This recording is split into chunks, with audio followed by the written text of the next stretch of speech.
Assalamualaikum warahmatullahi wabarakatuh. Alhamdulillahilladzi ahya bi dzikrihi quluba ibadihil arifin wa amata an bawatinihim hujubal khafa'i irsyadil ibadi ila ulumiddin. Wassalatu wassalamu ala sayyidina Muhammadin wa ala alihi wa ashabihi sadatil akramin. Amma ba'du. Hadratil muhtaramin wal mukarramin al-izza, para ustaz, para hujjaj, para alim, bapak dan hadirin hadirat sekalian, wabil khusus sahibul bait, sahibul hajat yang pada malam hari ini mengundang kita, Bang Ajis alias Matroji Alwi alias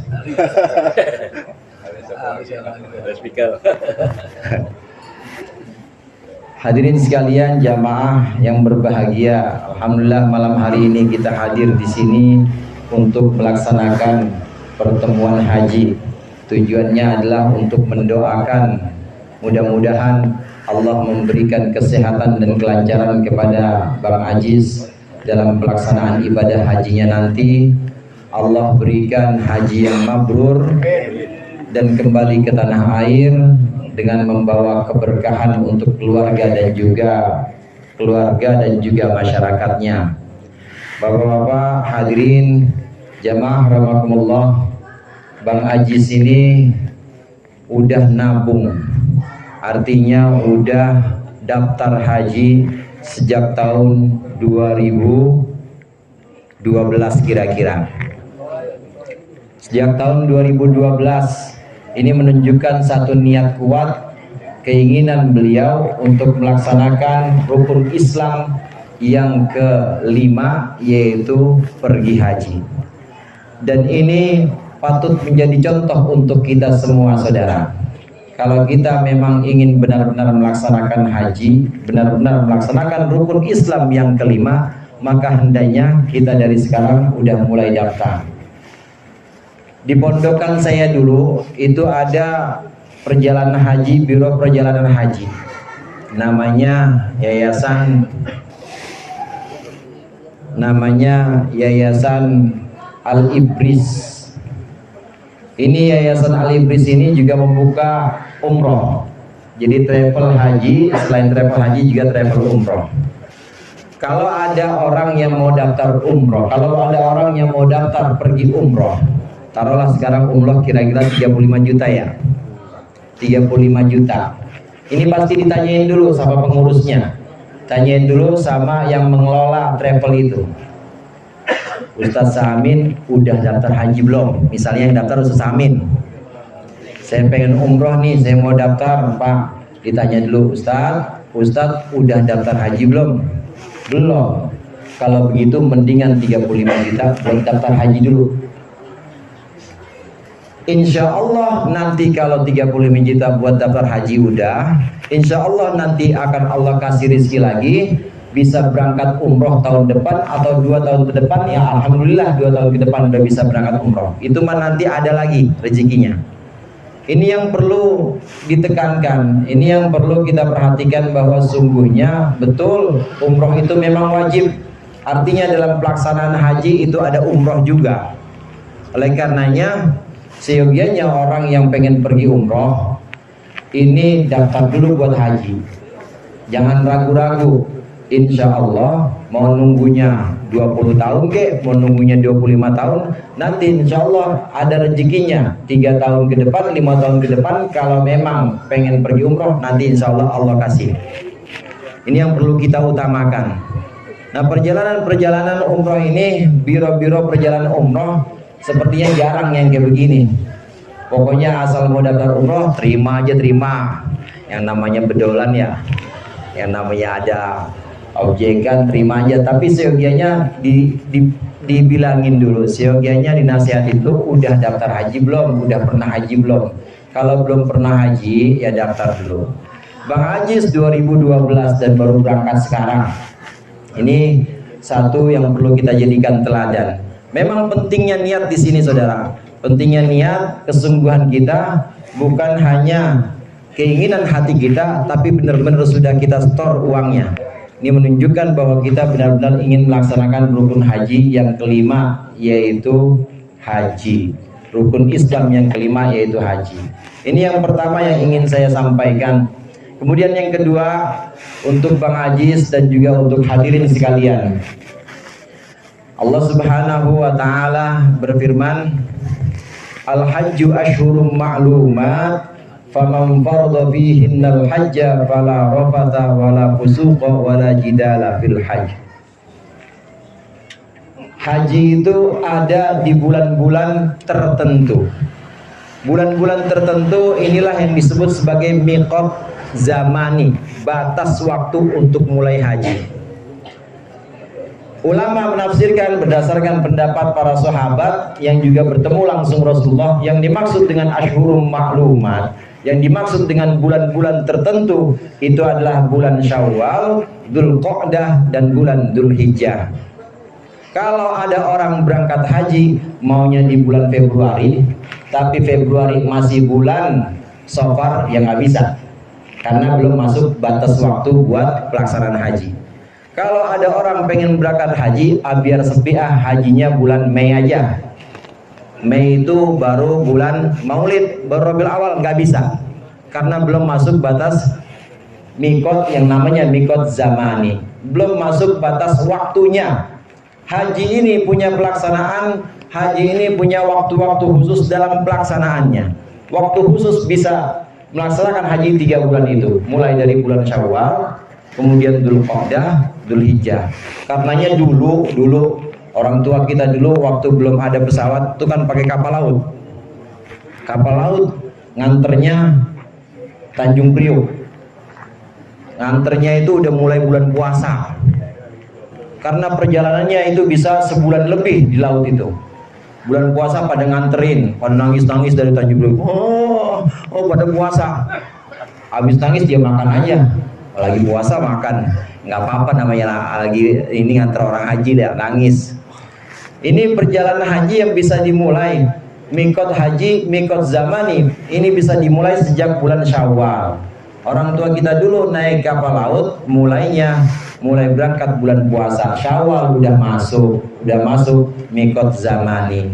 Dzulqa'dah, Dzulhijjah dan seterusnya, ini pelaksanaan selama beberapa hari di bulan Dzulqa'dah sampai ayyamut tasyrik, sampai tanggal 13, 14 sampai tanggal 11, 12, 13, ini adalah batas pelaksanaan haji yang sudah ditentukan. Inilah yang dimaksud dengan ashhurum ma'lumat. Inilah yang dimaksud dengan bulan-bulan tertentu, saudara.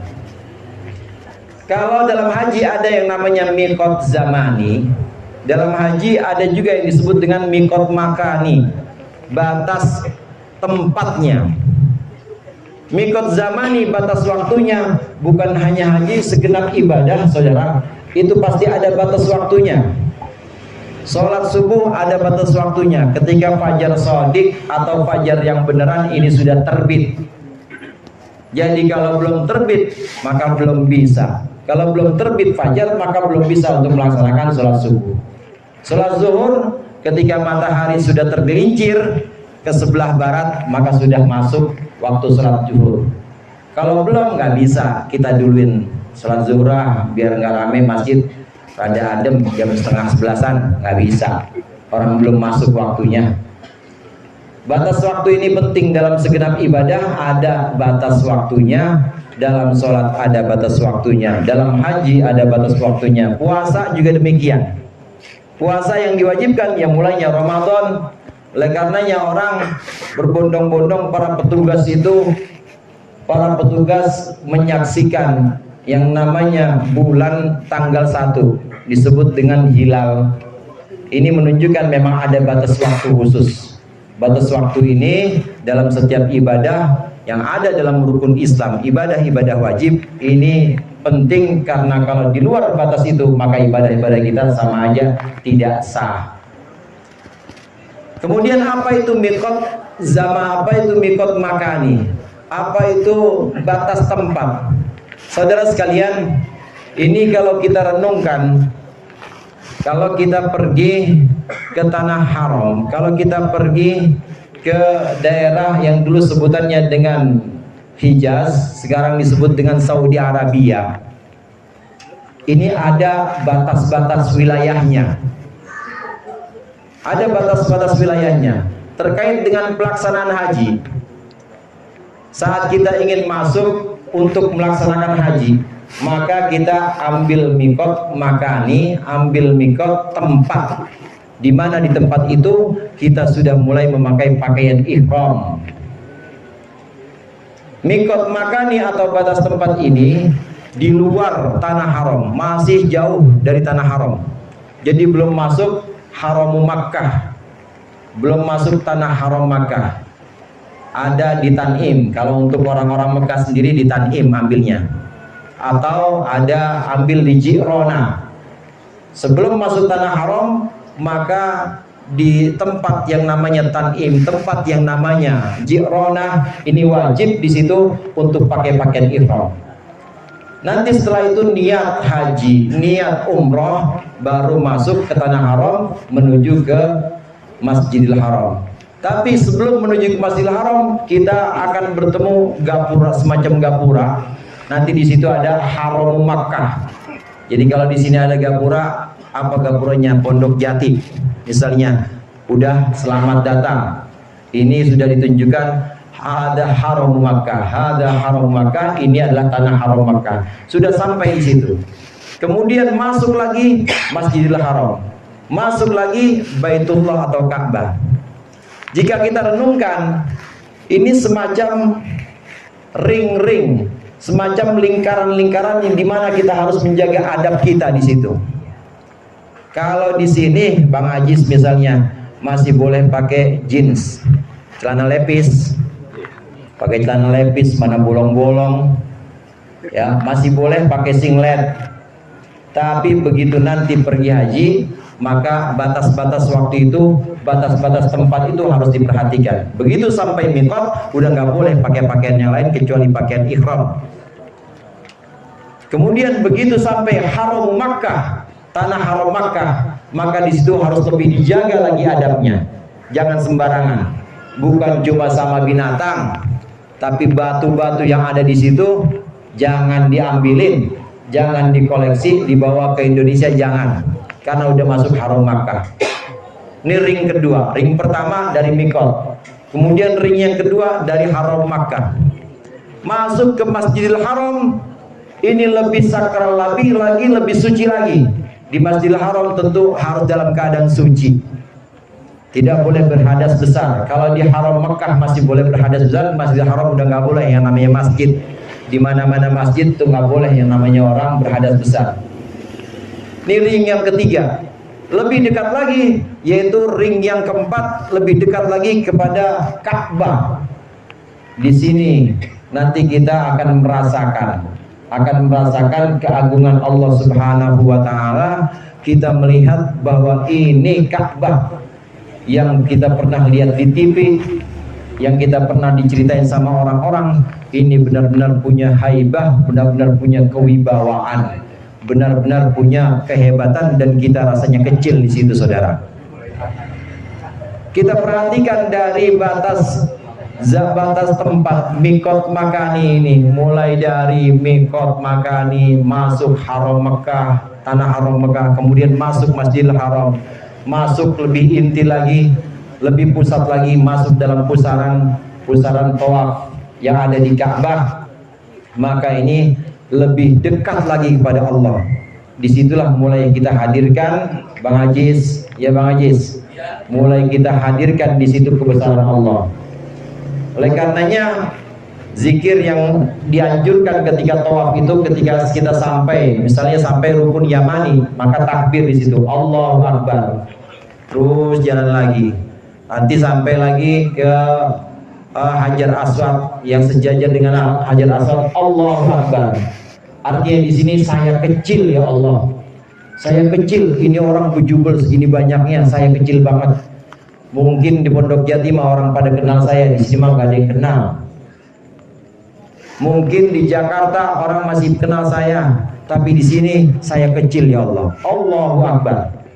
Banyak-banyak zikir, banyak-banyak bertakbir di sini untuk menyatakan kekerdilan kita, menyatakan kecilnya diri kita di hadapan kebesaran Allah. Manusia berjubel di situ. Ada orang yang tinggi-tinggi, ada perempuan yang cakep-cakep. Nangis pokoknya Bang Ajis di sana ngelihat perempuan cakep dibanding perempuan Indonesia, cakep-cakep banget.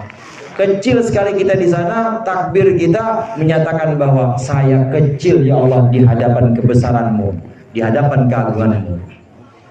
Ini diantara makna pelaksanaan mikot, pelaksanaan haji yang kita ambil dari mikot Makani, sehingga kita bisa tahu, sehingga kita bisa merenungi bahwa sesungguhnya haji ini adalah untuk menyatakan kecilnya diri kita. Walitukabbirullaha ala ma hadakum wa la'allakum tashkurun. Agar kita membesarkan asma Allah dan agar kita bersyukur atas karunia-karunia Allah yang telah Allah berikan kepada kita. Ini yang maksudnya takbir. Takbir yang benar itu ya takbir yang ada ketika kita sholat takbir. Allahu Akbar, saya kecil. Allahu Akbar, saya kecil. Atau takbir yang ada ketika kita tawaf. Allahu Akbar, kecil banget saya Allah. Itu takbir yang sesungguhnya, yang maknanya lebih dekat dengan makna takbir yang hakiki. Jangan takbir dipakai buat demo. Takbir sih dipakai buat unjuk rasa. Artinya takbir itu membesarkan nama Allah. Kira-kira kalau orang unjuk rasa, takbir, demo, itu kira-kira membesarkan nama Allah apa membesarkan aspirasinya itu? Ya yang tahu, yang suka pada demo lah tuh. Allah Maha Besar, tapi di sini seolah-olah dalam hati gua nih yang paling gede, gua nih yang paling kuat, seolah-olah begitu. Naudzubillah. Ini takbir yang sesungguhnya adalah ketika kita menghadirkan kesadaran bahwa saya kecil ya Allah di hadapan Engkau, saya benar-benar kerdil di hadapan keagunganmu. Kemudian saudara, ketika sudah sampai pertama kali Bang Ajis di Haram Makkah, masuk ke Masjidil Haram, kemudian melaksanakan tawaf selama tawaf sebanyak 7 kali.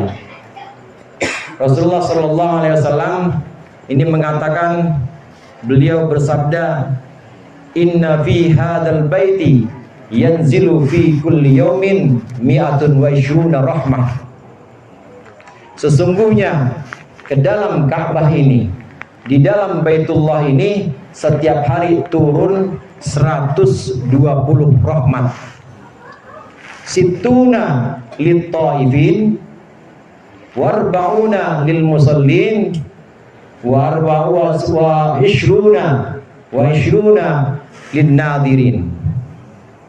Rasulullah Shallallahu Alaihi Wasallam sesungguhnya mengatakan, sesungguhnya setiap hari ini ke Ka'bah, setiap hari menuju Ka'bah ini turun 120 rahmat Bang Haji. 120 rahmat. 60 rahmat ini untuk orang yang tawaf. Oleh karenanya banyak-banyakin tawaf. Begitu sampai ke Masjidil Haram, kalau udah selesai tahallul, pengen sholat, jangan lupa. Pengen jamaah Isya, pengen jamaah Maghrib, jangan lupa tawaf dulu. Karena rahmat yang paling banyak ketika kita ada di Masjidil Haram itu adalah untuk orang yang tawaf. Di Taifin situn, 60 untuk orang yang tawaf. Kemudian 40 untuk orang yang sholat. Warba'una lil musallin, untuk orang yang melaksanakan sholat di Masjidil Haram dapat 40 rahmat. Ada juga yang sholat udah, tawaf udah, tinggal nunggu imam. Dia tinggal nunggu imam, tapi dia memandang Ka'bah, maka dapat rahmat 20 rahmat untuk dia yang hanya memandang saja.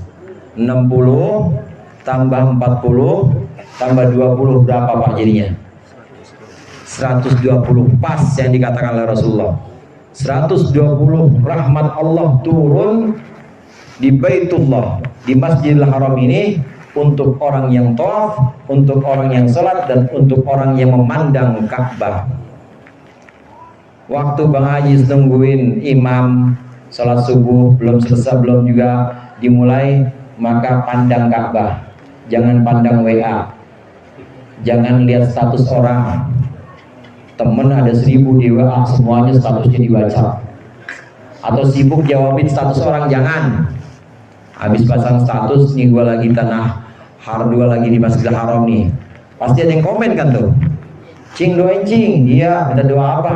Belum yang lain. Cing jangan lupa sama saya. Iya, jawabin. Akhirnya bukan ngelihat Ka'bah tapi malah ngelihat HP, ngelihat WA. Jangan. Insya Allah Bang Haji semua nggak gitu. HP-nya nanti dimatiin. Emang ada, bukan cuma di Masjidil Haram, di masjid sini aja, yang di masjid sini yang bawa HP dimatiin. Serem orang sini mah, di bawa HP dimatiin masjid. Nah di Masjidil Haram lebih-lebih. Di Masjidil Haram kalau bisa jangan pegang HP, jangan memandang HP, tapi pandanglah Ka'bah. Karena untuk orang yang hanya memandang saja, itu Allah berikan 20 rahmat. Hadirin jamaah rahimakumullah, lantas apa yang disebut dengan rahmat? Rahmat itu bisa banyak modelnya, bisa banyak macamnya. Di antara rahmat Allah itu bisa berupa ampunan. Kita memandang Ka'bah atau kita sholat sehingga turun rahmat Allah kepada kita, artinya Allah mengampuni dosa-dosa kita. Amin. Mau sholatnya di Ka'bah atau di Masjidil Haram, mau sholatnya di tanah air, itu rahmat turun, maka rahmat itu bisa punya arti ampunan Allah untuk kita. Ini rahmat dalam bentuk yang pertama. Boleh bentuknya adalah ampunan. Lagi pula saudara, sering saya sampaikan, kalau untuk menerima perhiasan-perhiasan, untuk menerima keindahan-keindahan, itu pasti kudu dibersihin dulu. Kita kalau pengen ngias rumah kita pengen kita cakepin, dikasih kaligrafi atau dikasih bingkai, kira-kira kita bersihin dulu atau langsung tulisin kaligrafi itu Pak? Bersihin dulu apa langsung tempelin kaligrafi? Bersihin dulu. Ini yang disebut sebagai at-takhalli qabla at-tahalli. Dibersihin dulu dosa-dosanya, setelah itu baru Allah berikan perhiasan-perhiasan, baru Allah berikan karunia-karunia yang lain. Rahmat Allah bisa turun kepada kita, bentuknya adalah ampunan. Nanti setelah ampunan Allah turun kepada kita, dosa-dosa kita sudah habis, sudah berkurang, maka insya Allah yang lain nyusul. Bentuk rahmat yang kedua selain ampunan adalah bentuk kedekatan kita kepada Allah. Rasanya tenang aja, mau jalan kemana aja tenang, mau ada masalah apapun, ini rasanya hati nyaman aja. Ini adalah bentuk rahmat. Ada guru-guru kita, kiai-kiai, ulama-ulama, ini biasanya kalau kita bertemu dengan beliau-beliau ini, belum ngomong aja kita, belum cerita, tapi baru ngeliat mukanya aja, udah tenang kita. Udah tenang, udah senang, udah nyaman. Yang tadinya pengen keluh kesah atau cerita curhat tentang kesulitan kita, baru ngeliat mandang guru kita aja, ini udah tenang rasanya. Orang-orang yang seperti ini, guru-guru yang seperti ini, guru-guru yang memang sudah diberikan oleh Allah rahmatnya. Bahkan rahmatnya bisa ditularkan pada orang yang melihat dia, berupa ketenangan batin atau ketenangan hati. Termasuk rahmat Allah saudara, untuk orang yang sholat, untuk orang yang tawaf, untuk orang yang memandang Ka'bah. Termasuk rahmat Allah, dijauhkan dari maksiat. Sahabat Rasulullah Sallallahu Alaihi Wasallam pernah satu waktu dilaporkan oleh sahabat yang lain, ya Rasulullah, sungguhnya orang ini si fulan, dia sholat juga tapi maksiat juga. STMJ masih ada STMJ? STMJ itu sekarang kalah sama jahe merah sih ya. Di pinggir jalan jahe merah semuanya. STMJ itu udah tahu STMJ ya? Sholat terus maksiat jalan. Seorang sahabat dilaporkan, ya Rasulullah, orang ini sholat juga maksiat tapi terus jalan.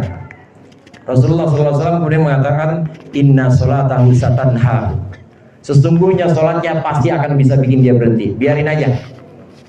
Dan ini benar saudara, meskipun seperti itu, kelihatannya nggak ada efeknya, kelihatannya nggak ada pengaruhnya sholat itu, tapi satu waktu itu sahabat kemudian berhenti maksiatnya. Ini menunjukkan bahwa rahmat Allah, kasih sayang Allah ini bisa berupa dijauhkan dari maksiat, dituntun kita, dibimbing kita oleh Allah untuk menjauh dari keharaman-keharaman. Kemudian diantara rahmat Allah, diantara kasih sayang Allah kepada kita adalah diberikannya kepada kita rizki yang banyak. Ini yang biasanya orang pengen-pengenan nih, ya, bukan cuma dijauhkan maksiat, bukan cuma kedekatan kepada Allah, tapi banyak juga rezekinya. Rahmat Allah bisa berupa ini. Namun bukan hanya ini. Artinya jangan kita menyempitkan makna rahmat. Jangan kita kemudian membuat makna rahmat itu hanya sekedar duit saja, bukan. Tapi rahmat Allah itu bisa berupa dijauhkan maksiat, diampuni dosa-dosa kita. Itu kan gak kelihatan semuanya. Karena rahmat bukan hanya materi, bukan hanya rizki yang Allah berikan kepada kita. Bisa berupa rizki yang banyak, bisa berupa anak yang soleh, bisa berupa lain-lainnya yang mendukung kehidupan kita untuk akhirat. Ini rahmat Allah bisa Allah berikan kepada orang-orang yang sholat di tanah air maupun nanti di Masjidil Haram. Begitu juga untuk orang-orang yang tawaf 60 rahmatnya. Begitu juga untuk orang yang hanya sekedar memandang Ka'bah, ini juga akan dapat 20 rahmat Allah. Hadirin jamaah rahimakumullah, perjalanan ke Mekah dalam pelaksanaan haji ini harus diiringi dengan adab dan juga dengan ketundukan hati. Ketundukan hati kita, ketundukan hati Bang Aziz ini sangat penting. Karenanya di situ dalam ayat yang tadi sudah saya bacakan, fala rafata wala fusuqa wala jidala fil hajj. Kalau sudah niat haji, maka udah nggak boleh kumpul sama istri. Udah nggak boleh ngomong yang jelek-jelek, dan udah nggak boleh debat. Udah nggak boleh debat sama orang, nyaut, atau untuk bertengkar secara lisan, jangan. Maka dijaga adabnya. Karena sudah masuk pelaksanaan haji, maka 3 hal ini harus benar-benar dijauhkan. Saudara sekalian, haji yang Allah wajibkan kepada kita, yang Allah wajibkan pada segenap umat Islam, ini adalah ibadah yang juga punya misi yang sama dengan ibadah-ibadah yang lain. Hanya saja dia tempatnya khusus, waktunya khusus. Apa sih misi ibadah? Apa sih misi semua ibadah yang Allah wajibkan kepada kita? Misinya adalah untuk mengangkat derajat kita, untuk mengangkat martabat kita yang tadinya hanya sekedar sebagai makhluk biasa, kemudian menjadi makhluk yang lebih mulia. Saudara sekalian, bukan hanya dalam Islam, bukan hanya dalam haji, bukan hanya dalam sholat, tapi segenap ibadah, seluruh ibadah yang ada dalam Islam ini adalah untuk mengangkat derajat kita. Dalam kitab-kitab fikih itu pembahasannya haji, kemudian sholat, puasa, itu masuk dalam pembahasan ibadah namanya. Nanti selesai ibadah ada pembahasan namanya pembahasan muamalah. Muamalah itu jual beli, pinjam meminjam, sewa menyewa, namanya muamalah. Nanti setelah muamalah ada yang namanya munakahah. Munakahah itu pernikahan, laki sama perempuan diatur. ada talak, kemudian ada yang namanya nikah itu sendiri, ada wali, namanya munakah. 3. Kemudian bagian fikih yang keempat namanya jinayah. Jinayah ini kejahatan. Jinayah ini semacam pidana. Syariat Islam yang kita kenal kemudian dibakukan dalam fikih ini mengandung 4 ini, termasuk haji, termasuk ibadah-ibadah yang lain, maka itu masuk dalam ibadah. Apa fungsinya ibadah? Fungsinya ibadah di sini adalah untuk mengangkat derajat kita. Yang pertama, bab fikih ibadah, baik itu sholat, puasa, haji dan lain sebagainya. Ini adalah untuk menyempurnakan potensi kita yang pertama. Setiap kita manusia ini punya 4 potensi. Kita punya potensi pengetahuan, al-quwah al-idrakiyah. Yang kedua, kita punya potensi syahwat, al-quwah asyahwadiyah, al-batniyah. Yang ketiga, punya potensi al-quwah asyahwadiyah al-farjiyah, atau potensi seks. Dan perlu ini, makan sama seks perlu. Kenapa saya katakan perlu? Karena kalau nggak ada makan, nggak akan bisa ibadah. Begitu juga nggak ada syahwat, nggak akan ada yang ngurusin masjid. Orang nggak pada punya anak, nggak ada punya keturunan. Siapa yang meneruskan Islam kalau nggak ada syahwat? Maka syahwat penting juga, makan juga penting. Kemudian yang keempat ada yang namanya al-quwah al-ghadabiyah. 4 potensi ini yang ada dalam diri setiap orang, termasuk kiai juga, termasuk ustadz juga, pasti ada yang namanya potensi pengetahuan, potensi syahwat perut, potensi syahwat kelamin, dan juga potensi potensi marah, itu pasti ada. Nah, untuk memaksimalkan potensi ini, untuk menjaga potensi ini supaya tetap dalam koridor yang Allah ridhoi, maka Allah menurunkan ajaran yang namanya syariat. Yang pertama, potensi idrakiyah, al-quwah al-idrakiyah. Potensi untuk mengetahui. Kita diwajibkan oleh Allah untuk sholat, diwajibkan untuk puasa, sampai diwajibkan kita sedekah dan haji. Ini adalah untuk memaksimalkan potensi pengetahuan kita. Pengetahuan tentang apa? Pengetahuan tentang Tuhan. Karena setiap orang itu pasti pengen kenal Tuhannya. Setiap orang itu pasti pengen tahu satu zat atau satu figur yang bisa dia jadikan sandaran. Coba dah, orang kalau lagi sakit, itu kira-kira dia ketawa-ketawa atau ngadu, aduh gitu. Tawa atau adu dia biasanya. Aduh, kadang-kadang yang dipanggil bapaknya, bapak sakit banget. Kadang-kadang yang dipanggil emaknya, ma.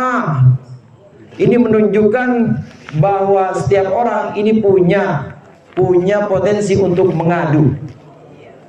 Kalau tidak diluruskan dan kalau tidak dibimbing, maka dia bisa ngadu kepada pohon sawo. Dia bisa ngadu kepada batu-batuan. Dia bisa ngadu kepada laut, kali, dijadikan tempat pengaduan.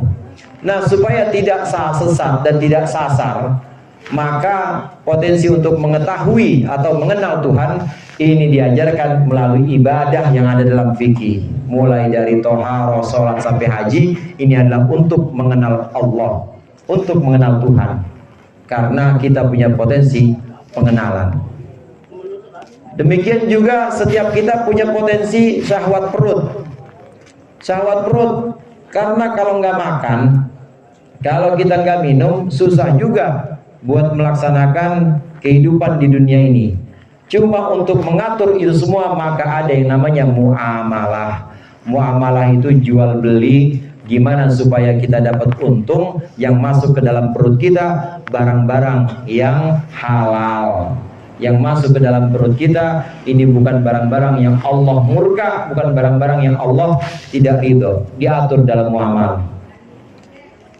Setiap orang juga punya al-quwah asyahwadiyah al-farjiyah. punya potensi kelamin. Yang laki ya demen perempuan, yang perempuan ya demen laki, pasti itu. Dan ini sengaja Allah biarkan, ini sengaja Allah ciptakan untuk menyambung manusia untuk terus menerus supaya tetap ada yang namanya keturunan manusia yang meramaikan dunia dan meramaikan masjid-masjid, meramaikan musola-musola. Karena kalau nggak ada potensi yang ketiga ini, habis sudah, habis. Ya udah pengurus masjidnya udah tua-tua semuanya, yang ngaji orang tua semuanya, nggak ada yang nerusin. Kenapa? Nggak ada potensi syahwat. Nah, mengatur potensi syahwat maka ada yang namanya munakahah dalam bab fikih. Menikah, kemudian syarat-syaratnya menikah, kemudian apa saja rukun nikah, wali, syarat yang boleh menjadi wali siapa saja, ini diatur dalam munakahah. Yang terakhir, setiap kita punya potensi untuk marah, punya potensi untuk melindungi hak milik kita supaya jangan diambil sama orang, dan punya potensi untuk berkuasa, pengen milik orang, maka ini diatur dengan yang namanya jinayah. Nggak boleh sembarangan ngambil barang orang karena ada hukumnya dalam Islam. Hadirin jamaah rahimakumullah, semua ibadah termasuk ibadah haji ini adalah untuk memaksimalkan potensi pengenalan kita kepada Allah. Nanti Bang Ajis di sana akan mengenal bahwa Allah adalah zat yang maha besar. Jangan coba-coba dari sana, jangan coba-coba sombong di sana, pasti langsung Allah balas. Begitu juga jangan coba-coba di sana itu usil sama orang, dibalas langsung di sana. Ini akan semakin kenal dan semakin sadar, akan semakin sadar bahwa Allah maha besar, bahwa saya sangat kecil di hadapan kebesaran Allah. Apalagi ketika pelaksanaan haji, pakaiannya putih-putih semuanya, nggak ada yang boleh pakai celana dalam, nggak ada yang boleh pakai wangi-wangian. Ini semuanya termasuk wajibnya haji. Kalau dilanggar ya bayar dam nanti Bang Ajis. Nggak usah bawa minyak wangi, karena selama pelaksanaan itu nggak boleh. Tar kalau mau beli ya berapa real boleh kalau udah tahallul, karena tidak diperbolehkan. Saudara-saudara sekalian, ini pelaksanaan haji yang menggunakan pakaian ihram tidak boleh pakai wangi-wangian, dan ada beberapa larangan-larangan yang memang harus dihindarkan, mengingatkan kita kepada kehidupan di mahsyar nanti, mengingatkan kita kepada kehidupan nanti ketika kita dibangkitkan oleh Allah di padang mahsyar. Saat kita dibangkitkan di padang mahsyar, ya pakaiannya begitu itu, pakaiannya putih-putih semuanya. Satu kaul ada yang mengatakan manusia nanti dibangkitkan itu semuanya telanjang, semuanya akan telanjang. Nah kemudian setelah itu baru diberikan baju, bajunya yang putih-putih semua, atau bajunya berupa amal perbuatannya. Yang di dunianya yang kayak tikus, nanti bajunya kayak tikus kelihatannya. Nah selain itu, ini ibadah haji pakaian ihram. Kalau kita perhatikan, jangan pakai topi, jangan pakai peci, udah nggak boleh Bang Haji di sana. Apalagi pakai pet, semuanya udah nggak boleh. Dibuka semuanya kepala. Kita bandingkan ketika kita hadir dalam wisuda atau dalam pertemuan-pertemuan penting. Misalnya kita hadir dalam pertemuan-pertemuan penting. Rasanya kalau kita gundulan atau kita nggak pakai apa-apa, itu kayaknya nggak pantas. Apalagi wisuda, rektor ingin yang melantik atau ingin mewisuda mahasiswanya pada pakai topi, rektornya pasti pakai topi. Ini adalah pakaian kebesaran, saudara. Pakaian kebesaran dengan jubahnya ketika wisuda, dengan topinya, termasuk hadir di majelis-majelis zikir seperti ini.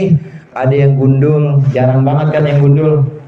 Maksudnya nggak pakai peci, tapi kebanyakan pakai peci semuanya. Ini adalah kebesaran. Rasanya malu kalau kita nggak pakai peci.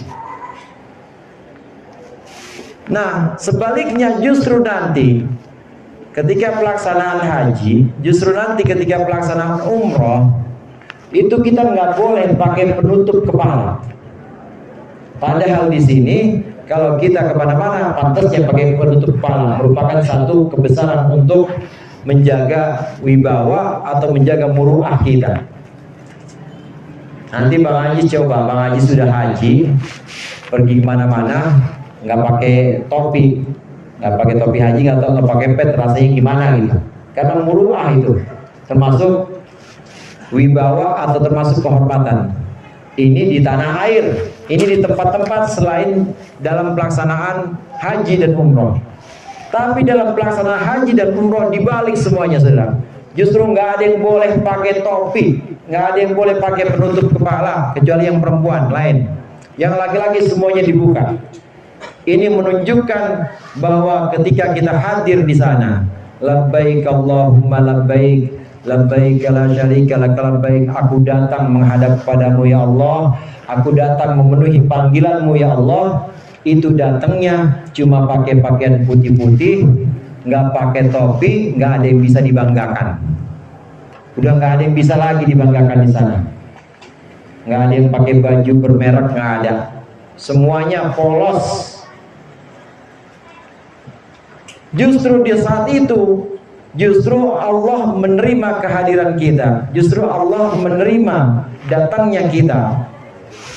Ini dengan keadaan yang apa adanya. Jadi tidak dengan perhiasan apa-apa, tidak dengan kesombongan, tidak dengan keangkuhan, justru kayak orang mati, cuma pakai pakaian putih aja, kemudian nggak pakai penutup kepala. Ini benar-benar tidak ada pakaian yang bisa dibanggakan. Saudara sekalian, maka pelaksanaan haji ini adalah pelaksanaan yang benar-benar menanamkan ke dalam batin kita, menanamkan dalam hati kita rasa butuh kita kepada Allah, rasa kecil kita kepada Allah, tanpa membawa embel-embel apa-apa. Embel-embel kehormatan apapun di sana itu hilang semuanya, karena memang harus kita buka semuanya. Yang terakhir yang ingin saya sampaikan, nanti ketika selesai Bang Haji sini gelombang kedua biasanya Mekah dulu. Nanti selesai baru Madinah. Madinah ini sampai ke tanah di mana Allah mengubur jasad mulia Rasulullah SAW. Maka di Madinah nanti Bang Ajis itu sebisa mungkin menjaga adab dan tata keramanya, karena disitulah Allah menguburkan jasad mulia Rasulullah SAW. Tidak ada tanah yang paling mulia kecuali tanah Madinah. Kalau mau diukur dibandingkan dengan yang ada di langit, tanah dengan langit, selain tanah Madinah yang mungkin kalah semuanya, menangan langit. Tapi kalau dibanding dengan tanah Madinah, tetap menang tanah Madinah. Karena tanah Madinah ini adalah tanah di mana Rasulullah disemayamkan, di mana Rasulullah ini dimakamkan, dikuburkan. Saat kita sholat di Masjid Nabawi, ada makam Rasulullah, mimbar. Jadi antara mimbar dengan makam itu ada tempat yang namanya Raudhah. Kalau sekarang katanya dipakai barcode, jadi nggak bisa bebas, harus dengan ketentuan regulasinya. Ya silakan di situ di Raudhah. Tapi kalau nggak bisa juga nggak apa-apa. Cuma ingat bahwa di Masjid Nabawi, di samping mimbar itu disemayamkan 3 tubuh mulia, 3 jasad mulia. Yang pertama Rasulullah, kemudian di belakang Rasulullah Sayyidina Abu Bakar Siddiq, kemudian di belakang Rasulullah, di belakang Sayyidina Abu Bakar itu Sayyidina Umar bin Khattab. Jadi bentuknya jejer 3 begini, 3 cuma agak ke bawah. 3 bukannya jejer belakang Rasulullah, karena tidak ada yang bisa sederajat dengan Rasulullah. Rasulullah, kemudian setelah itu Sayyidina Abu Bakar itu ada di belakang Rasulullah dan ada di kaki Rasulullah. Kemudian setelah itu baru Sayyidina Umar ada di belakang Sayyidina Abu Bakar dan agak ke bawah banding Sayyidina Abu Bakar. Ini menunjukkan bahwa derajat Derajat figur-figur mulia ini, tokoh-tokoh mulia yang ada di tanah Madinah ini adalah derajat orang-orang yang memperkenalkan Islam kepada kita, para sahabat. Memperkenalkan kepada kita perjuangan pertama Nabi ketika di Madinah. Madinah ini adalah kota perjuangan di mana Islam mulai berkembang. Kalau Islam di Mekah aja, kalau Islam nggak pindah-pindah saudara, cuma di Mekah aja nggak bakal sampai Indonesia. Habis sudah, sampai di Mekah doang. Tapi lantaran ada hijrah, Allah perintahkan Rasulullah hijrah ke Madinah. Kemudian di Madinah Rasulullah membangun peradaban baru. Rasulullah membangun satu kebudayaan baru berupa kebudayaan Islam, maka berkembanglah Islam di Madinah ini. Dengan sahabat Muhajirin, sahabat Ansor. Ingat-ingat ketika Bang Ajis di kota Madinah, ingat-ingat di situ dimakamkan Rasulullah dan dimakamkan para sahabat. Ada nama tempat namanya Baqi, kuburan Baqi itu. Para sahabat banyak yang dimakamkan di situ dan di situ ada jasad-jasad mulia. Islam pada waktu itu bisa besar karena jasa-jasa dari beliau-beliau ini, para sahabat Rasulullah. Islam pada waktu itu bisa dikenal sepenjuru seantero dunia itu karena barokah dari para sahabat ini yang membela Rasulullah, di belakang Rasulullah menyiarkan Islam. Madinah adalah kota kedua yang mulia setelah Makkah, di masjid yang namanya Masjid Nabawi. Sempetin sholat jamaah di sana Bang Ajis, kalau bisa 40 waktu 40 waktu. Itu mah tergantung kebiasaan. Kalau kebiasaannya di sini mah jamaah sama di sana. Kalau kebiasaannya udah biasanya jamaah emang udah jadi rutin, maka di sana gampang melaksanakan arba'in. Madinah kota yang mulia, kota yang